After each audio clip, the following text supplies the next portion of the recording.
Assalamualaikum warahmatullahi wabarakatuh. Teman-teman semuanya, di sini saya akan menerangkan analisis klausa berdasarkan fungsi unsur-unsurnya. Klausa di sini memiliki beberapa unsur fungsional. Ada subjek, predikat, objek, pelengkap, dan juga keterangan.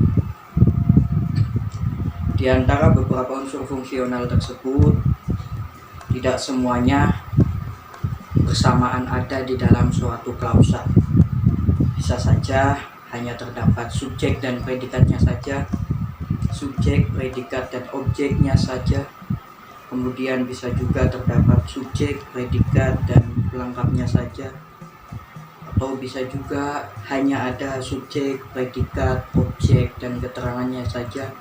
Bahkan bisa jadi hanya ada subjek, predikat, pelengkap, dan keterangannya saja. Tapi di antara beberapa itu, yang selalu ada di dalam sebuah klausa adalah predikat. Karena predikat ini menjadi sesuatu unsur yang penting, karena tanpa adanya predikat, subjek bukanlah apa-apa. Kemudian kita bahas tentang subjek dan juga predikat. Kita lihat dulu contoh kalimat, yaitu ibu tidak berlari-lari.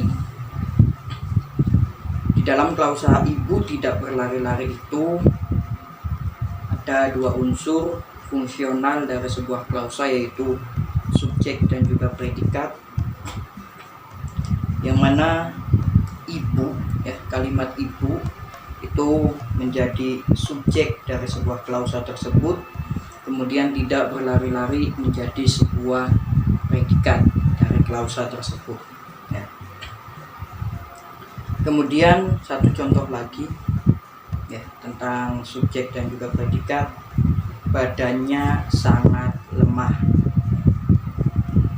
Badannya sangat lemah di sini, yaitu badannya, kalimat badannya menjadi subjek dari klausa tersebut.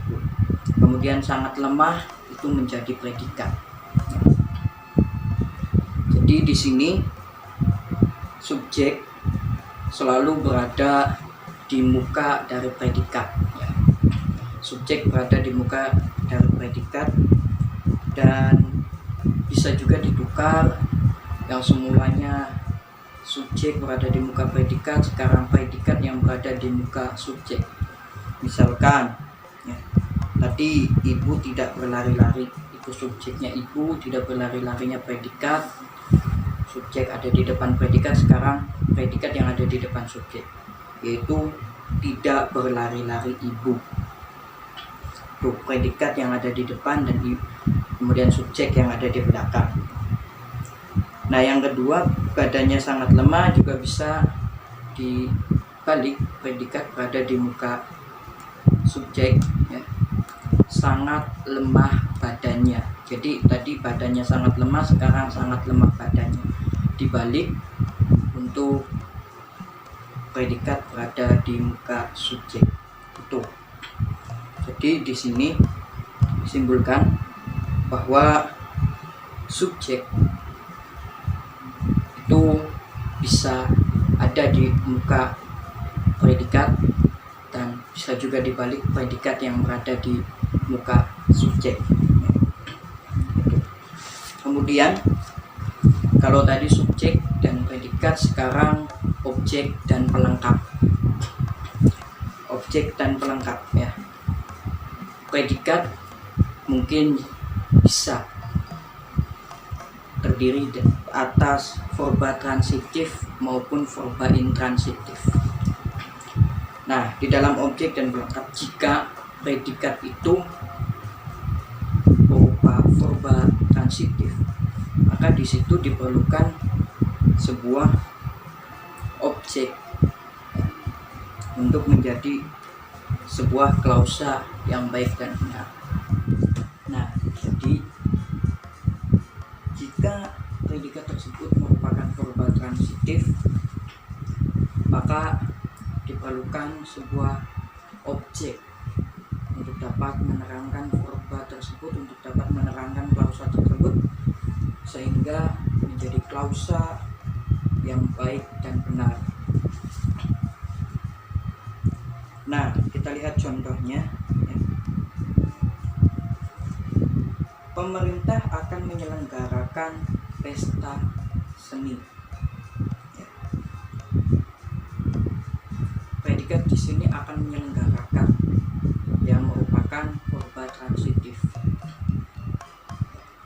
Jika tidak diikuti dengan objek, maka tidak akan bisa menjadi klausa yang baik. Misalkan pemerintah akan menyelenggarakan, sudah sampai di situ saja, tidak ada lanjutannya, maka tidak akan jelas akan menyelenggarakan apa, ya. Jadi harus dilengkapi dengan objek. Pemerintah akan menyelenggarakan pesta seni, itu lebih jelas, lebih baik, ya. Kemudian jika klausa ini diubah dari klausa aktif menjadi klausa yang pasif, maka akan ada beberapa perbedaannya juga. Ya, bisa jadi subjek akan berubah menjadi objek, kemudian objek berubah menjadi subjek. Jadi subjeknya itu adalah pemerintah, ya. Subjeknya adalah pemerintah, kemudian objeknya adalah pesta seni, ya.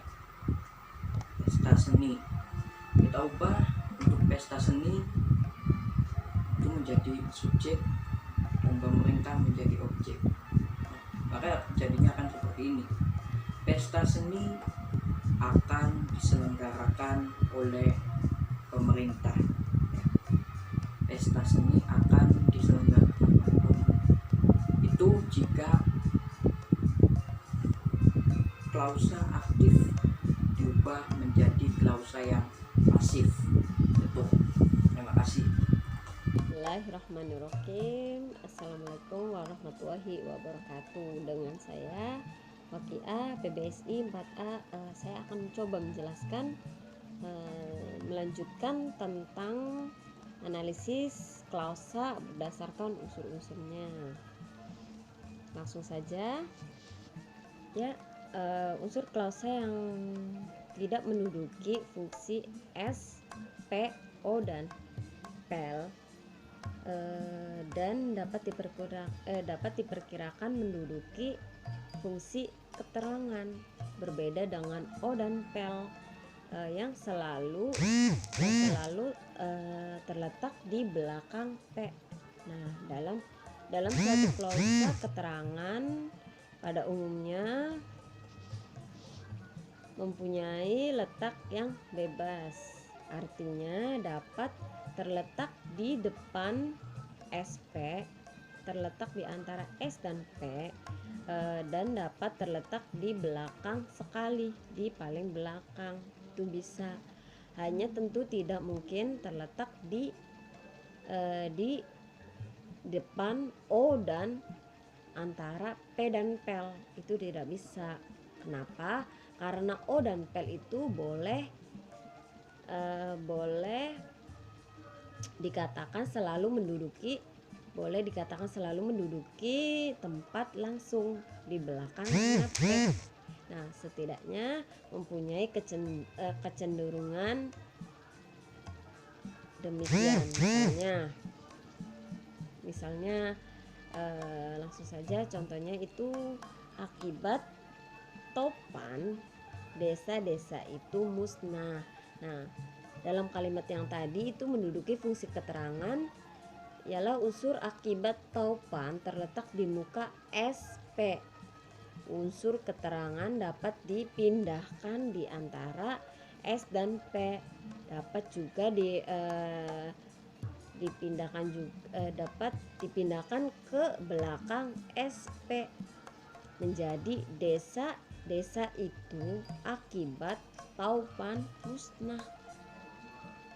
Yang satunya desa itu musnah akibat taupan. Nah, akan tetapi apabila unsur O dan PEL-nya itu maka unsur keterangan maka unsur keterangan itu dapat dipindahkan ke di antara P dan O atau pel, kecuali apabila O itu terdiri dari frase yang panjang. Misalnya, Wiradinata membersihkan kacamatanya dengan selampai putih. Nah, unsur yang menduduki fungsi keterangan ialah unsur selampai putih yang terletak di belakang, yang di belakang sekali, yang paling belakang dengan selampai putih. Nah, unsur tersebut dapat dialihkan ke depan S dan P dan ke tempat di antara S dan P, seperti dengan selampai putih Wiradinata membersihkan kacamatanya. Nah, Wiradinata dengan selampai putih membersihkan kacamatanya, seperti itu. Tetapi tidak dapat dipindahkan ke tempat di antara P dan O. Tetapi tidak dapat dipindahkan ke tempat P dan O menjadi Wiradinata membersihkan dengan selampai putih kacamatanya. Sedangkan dalam kalimat ia menerangkan masalah politik, sosial, ekonomi, dan kebudayaan negara kita kepada para mahasiswa selama 2 jam. Nah, unsur keterangan dapat dipindahkan ke unsur keterangannya itu bisa dipindahkan di antara P dan O, karena O itu terdiri dari sebuah frase yang panjang, seperti ia menerangkan kepada para mahasiswa masalah politik, sosial, ekonomi, dan kebudayaan kita negara kita selama 2 jam. Nah, ia menerangkan selama 2 jam masalah politik, sosial, ekonomi, dan kebudayaan negara kita kepada para mahasiswa. Oke, seperti itu aja dari saya. Kurang lebihnya mohon maaf. Nanti bisa dilanjut lagi dengan kelompok saya yang lainnya. Itu saja dari saya. Wassalamualaikum warahmatullahi wabarakatuh. Assalamualaikum warahmatullahi wabarakatuh. Perkenalkan, nama saya Ayu Solihah. Saya dari PPSI 4A. Di sini saya akan menjelaskan tentang materi analisis klausa berdasarkan kategori kata atau frase yang menjadi unsurnya. Sebelum ke materi, perlu diingatkan kembali ya, pada materi sebelumnya itu, kalau klausa itu terdiri dari unsur-unsur fungsional yang disebut sebagai subjek, predikat, objek, pelengkap, dan juga keterangan. Nah, kalau diperiksa lebih lanjut, ternyata unsur-unsur fungsional itu hanya bisa diisi dengan golongan atau kategori kata tertentu saja. Jadi tidak semua kategori kata itu bisa menduduki atau menempati semua fungsi klausa. Analisis klausa berdasarkan kategori kata atau frase yang menjadi unsur-unsur klausa itu di sini disebut dengan analisis kategorial. Nah, jadi analisis kategorial itu merupakan lanjutan dari analisis secara fungsional. Jadi analisis kategorial ini saling berkaitan dengan analisis fungsional. Saya akan mencontohkan dalam kalimat aku sudah menghadap komandan tadi. Nah, saya akan menganalisis secara fungsional terlebih dahulu. Kata aku di sini menduduki fungsi sebagai subjek. Kemudian ada kata sudah menghadap. Di sini menduduki sebagai predikat. Ada kata komandan. Komandan menduduki fungsi objek, dan juga kata tadi. Kata tadi di sini menduduki fungsi keterangan. Kata aku di sini termasuk golongan kategori kata nomina. Kemudian pada kalimat sudah menghadap, kalimat sudah menghadap itu termasuk golongan kategori kata verba. Kemudian kata komandan. Komandan itu termasuk golongan kategori kata nomina. Nah, dalam kata tadi itu termasuk ke dalam golongan kata keterangan. Nah, tadi itu adalah contohnya ya. Kemudian saya akan mencontohkan lagi dalam kalimat seorang laki-laki berdiri di dalam kereta. Nah, seorang laki-laki di sini menduduki subjek dan juga ke dalam kategori kata nomina. Terus berdiri itu menduduki fungsi predikat dan juga termasuk ke dalam golongan kategori kata verba. Kemudian di dalam kereta. Nah, kata di dalam kereta ini menduduki fungsi keterangan dan juga tergolong ke dalam kategori kata keterangan. Nah, itu dia contohnya. Contoh yang selanjutnya yaitu dalam kalimat tentang berita itu belum disiarkan secara resmi oleh pemerintah. Nah, dalam kalimat tersebut yang menduduki fungsi subjek yaitu pada kata tentang berita itu menduduki fungsi subjek. Nah, sedangkan kata tentang di sini itu termasuk ke dalam golongan kata depan atau frase depan. Jadi dapat dikatakan kalau subjek itu bisa terdiri dari kata depan atau frase depan. Dalam kalimat tadi, apabila kalimat itu merupakan kalimat yang terterima, mungkin bisa disimpulkan seperti tadi ya. Kalau subjek itu bisa terdiri dari kata depan atau frase depan. Namun, jika dijelaskan ada pemakaian kata tentang yang lain selain sebagai kata depan. Nah, di sini ada sebagian yang dapat menerima kalimat tersebut sebagai kalimat yang terterima dan juga ada sebagian yang tidak menerima kalimat tersebut sebagai kalimat yang terterima. Jadi lebih jelasnya, kalau kalimat tadi itu belum bisa diterima secara bulat oleh seluruh pemakai bahasa.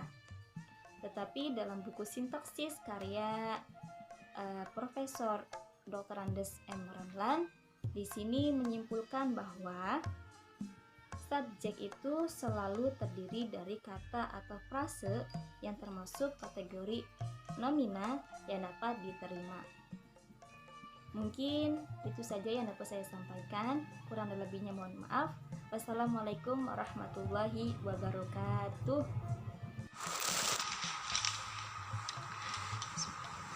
Di antara yang tidak atau dapat menerima kalimat-kalimat di atas sebagai kalimat yang terterima, berpendapat bahwa kata tentang atau mengenai itu seharusnya dibuangkan menjadi contohnya pada kalimat 474, berita itu belum disiarkan secara resmi oleh pemerintah.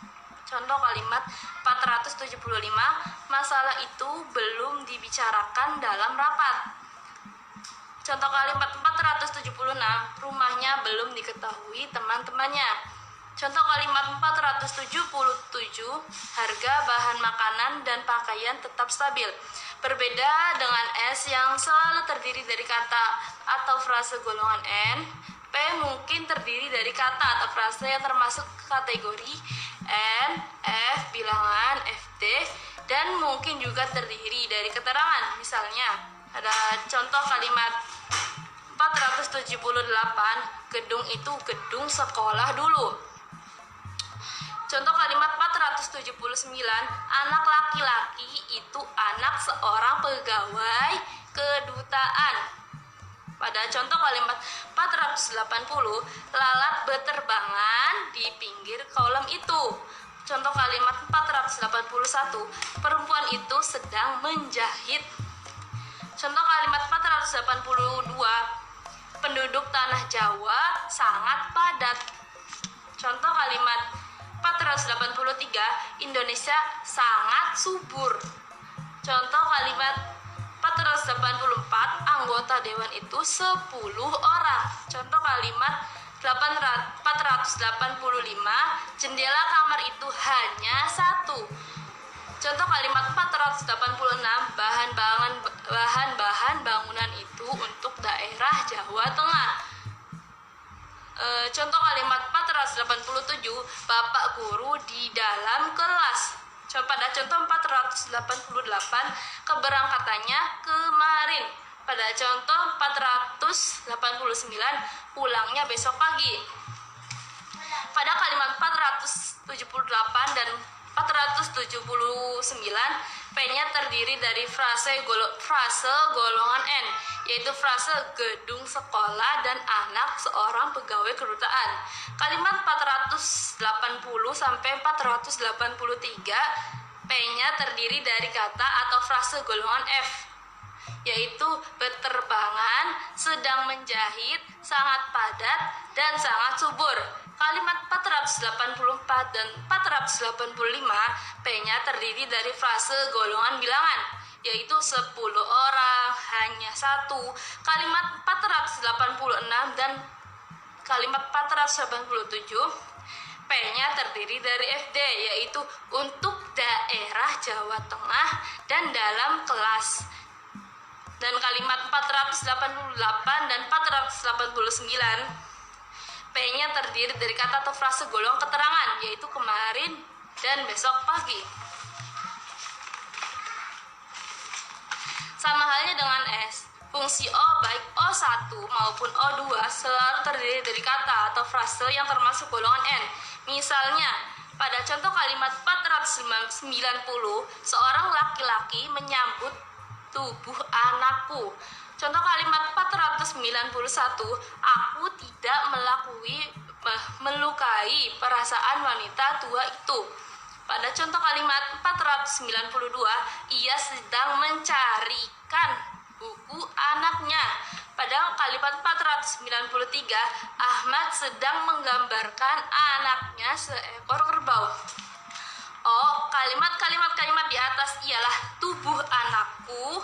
Pada contoh kalimat 490, perasaan wanita tua itu. Pada contoh kalimat tua ini. Pada contoh kalimat 491, buku. Pada contoh kalimat 493, anaknya. Pada contoh 492, dan seekor kerbau pada contoh kalimat 493. Dalam pidato-pidato radio atau TV dan dalam pertemuan-pertemuan kadang dijumpai kalimat sebagai berikut. Contohnya, pada kalimat 494, kita belum pernah membicarakan tentang masalah itu. Pada contoh 495, Bapak Kepala Kantor belum mengetahui peristiwa itu. Masalah itu sama dengan masalah penggunaan kata atau mengenai pada kalimat 470 sampai 473. Kalau kalimat 494 dan 495 di atas merupakan kalimat yang terterima, tentu saja dapat diambil kesimpulan bahwa O terdiri dari kata atau frase yang termasuk golongan N. Ada juga O yang terdiri dari FD, seperti kelihatan pada kalimat 494 dan 495. Sebagian dari informan berpendapat kalimat itu terterima, tapi sebagian yang lain mengatakan bahwa kalimat-kalimat itu tidak terterima. Kata tentang masalah itu pada contoh 494 dan tentang peristiwa 495 seharusnya dibuangkan menjadi contoh kalimat 496. Kita belum pernah membicarakan masalah itu. Contoh kalimat 497, Bapak Kepala Kantor belum mengetahui peristiwa itu.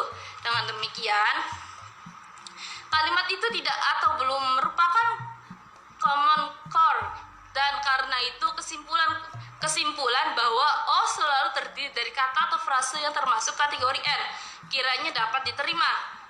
Pel tidak sama dengan O. Kalau O selalu terdiri dari kata atau frase yang termasuk kategori N. Sebaliknya, pel mungkin terdiri dari kata atau frase yang termasuk kategori N, F, dan mungkin juga bilangan. Seperti contoh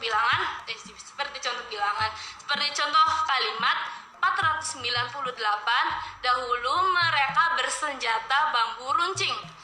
Contoh kalimat 499, anak itu sedang belajar berjalan.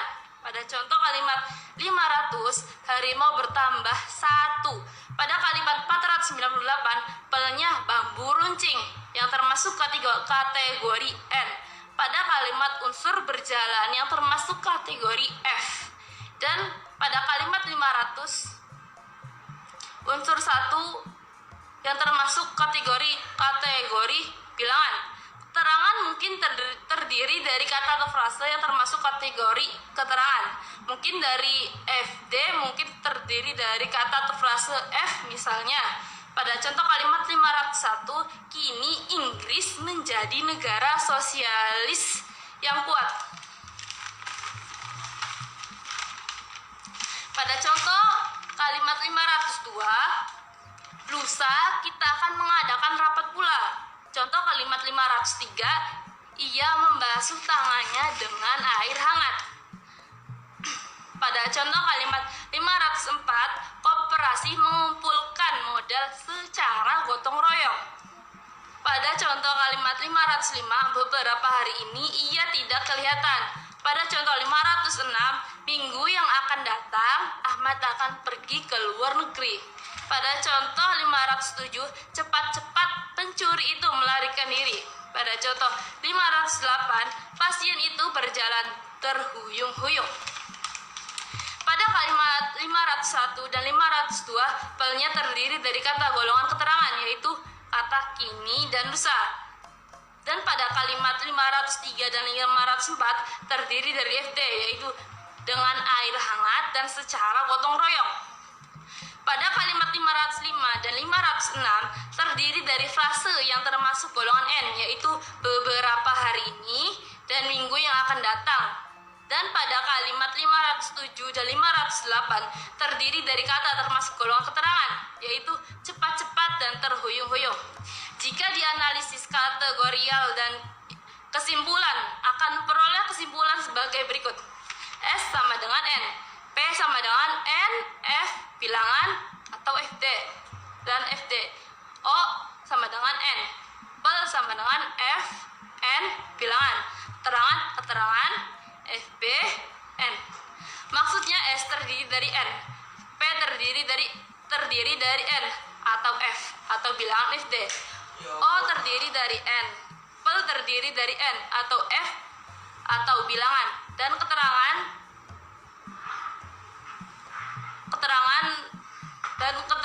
terdiri dari keterangan atau FD atau N. Sekian, terima kasih.